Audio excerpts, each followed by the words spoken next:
jump into some social kick, Basil? That's some social kick. I love All social right. kick. So, Kate, social kick is a series of questions that are come from people through social channels. So we post that you're going to be on the podcast, and then they send questions in. This group is kind of all over the place, so they're you can answer these as quickly or as All right. long as you would like. The first one is from Ellie M. How do you deal with bad training days or bad training weeks?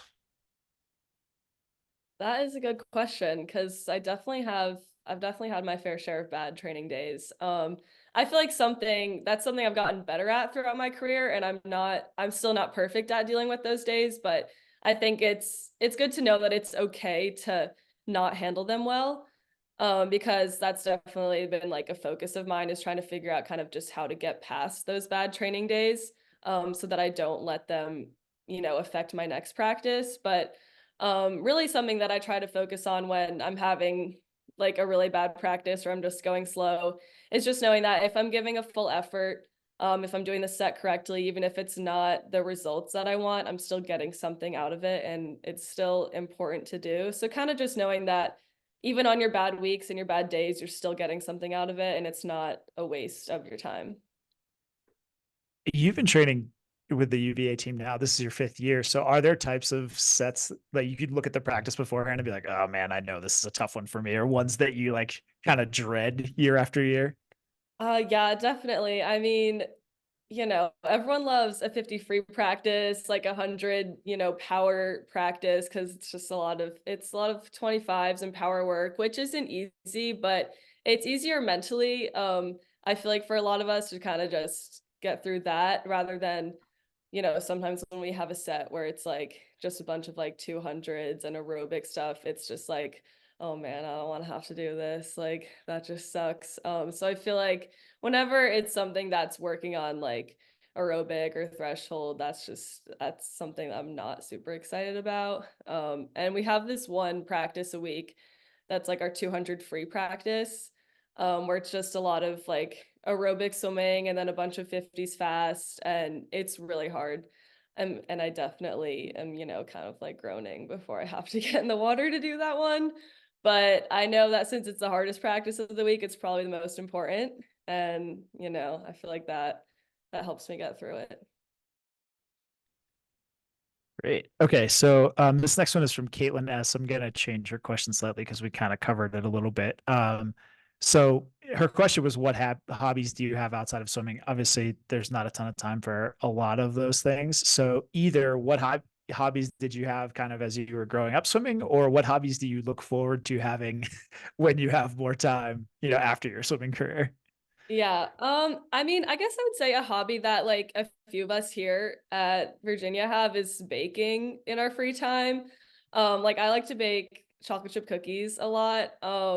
And like Alex bakes like banana bread, I feel like at least like twice a week, like all the time. And so I feel like that's something that's like kind of just like when you're stressed out, it's just kind of like calming to just be like, just like bake something. And then obviously it's nice to eat a dessert. But yeah, baking is definitely something I like to fill my free time with. Who's the best baker on the team? Um, I don't think I would say I'm the best baker since I literally just bake chocolate chip cookies and like brownies from like a box mix. Obviously they still taste good, but um, I don't know. I mean, Alex bakes banana bread a lot. So she's pretty good at that, but I don't know. We have a few girls who are pretty decent at baking. Kate, do you cook your meals too after practice? Yeah, I've started cooking more this year. I'm still not great, but I'm getting better at it. Because yeah, now that I'm no longer an athlete at UVA, I don't have the dining hall. So yeah, I've started cooking pretty much all my meals this year and I've enjoyed it. I feel like it's kind of nice to kind of spend time making my own food, and I feel like yeah, it tastes better that way. And yeah, no, I'm not the best at cooking, but we're getting better. But your cook What you But I'm cooking. cooking? cookies are good. Yeah, Not, yeah. not a lot of exciting things. I would say a lot of us here will probably we make this like we usually just have like frozen salmon and, cook that and then put it in like rice and like add avocado, and that's like a little salmon bowl. And a lot of us make that because it's pretty easy. So I probably make that a few times a week.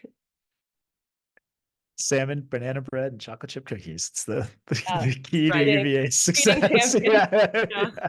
It literally sounds like my post-grad life. So Yeah. Yeah, everybody. works. I think it's pretty common. Yeah. Yep. All right. So from Andrea C, Goldfish or Cheez-Its? Oh, I feel like Cheez-Its. Mm, I would definitely choose Cheez-Its over Goldfish.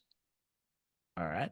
Barbie, what back. would you choose? Yeah, what about you guys? So, Yeah. all right. So for me, Goldfish was like my favorite snack when I was a little kid. So Yeah. I probably like nostalgically would still go Goldfish, but those extra like burnt Cheez-Its, have you ever had those? Those Yeah. are like amazing. So Yeah. I can't I turn feel like there's those more down. flavor in Cheez-Its. So Mhm. Yeah. More I think if it were flavor blasted Goldfish versus Mhm. Cheez-Its, it would be a little bit more even. But if I it's just agree. normal Goldfish, I'm going Cheez-Its. All right. This is a very pro Cheez-Its I know. podcast right now. Really Okay, important back stuff to here. this is what This the is it. people tuned in for. Yep. All right, back to a swimming question. Jonathan T. How do you hold your pace on a 200 breaststroke compared to a 100 or a 50? And he's asking for his 10-year-old son, Cash, who loves breaststroke. Well, I would say a 200 breaststroke pace is different than 100 or 50. I definitely try to glide more and get more out of each stroke in a 200. And yeah, you want to go pace that you can hold for, a longer amount of time, I guess. But yeah, 100 and a 50 is more about just kind of sprinting and getting your kind of tempo going, getting your arms moving more. There we go. That's a good answer. Yeah, there you go. Get that glide, Cash. Glide, baby. Okay, Yeah. I have one more question for you. Just think about how versatile you are as an athlete. What does your blend of training look like? Because you're swimming a 50 freestyle at the highest level possible, and then also the Turner breaststroke. And I think that like my brain doesn't really compute that. Yeah, I guess we do a little bit of everything in practice. Like there's definitely like each practice kind of is a focus on a certain event. And so throughout the week I'll do a 50 free practice, a 2 free practice, a 2 breast practice, 100 breast. But yeah, I definitely think my training focuses more on freestyle and breaststroke. I do a lot of that. So I'll usually do like I'll usually do one power freestyle and breaststroke workout a week and one 200 pace for both of them. But yeah, I kind of just, each day is kind of just different, which I think I like. It's nice. That's awesome. So that reminded me of something I wanted to ask earlier. So you did what I think a lot of people consider to be one of the strangest doubles that anybody's ever done at World Championships with the 2 breasts and the 100 free. What was your approach to that? And was like, so when we were looking at the event profile, I was like, well, those 2 events are so different, just like energy system wise and technically. So was that like easier than doing 2 100 frees like with that amount of time, or like how were you thinking about it? And then how was the experience of doing that? Yeah, I was definitely scared for that double going into the meet. Because yeah, obviously having to do a 200 breaststroke after 100 freestyle doesn't sound awesome.